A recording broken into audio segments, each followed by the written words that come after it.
If your feet burn or tingle at night after 40, your peripheral nerves are sending a signal that something needs attention. This could be early nerve damage, and catching it early matters. Here are 3 warning signs you shouldn't ignore. First, burning sensations or electric shock feelings in your feet or hands. Second, pins and needles that appear without obvious cause.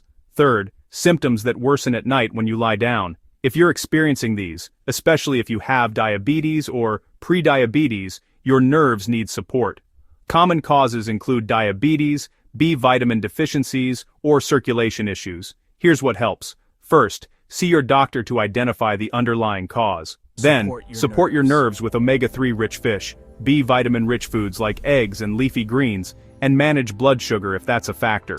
Early intervention can help prevent progression and support nerve health. But persistent tingling needs medical evaluation. Don't wait. Follow now for more nervous system and circulation health tips.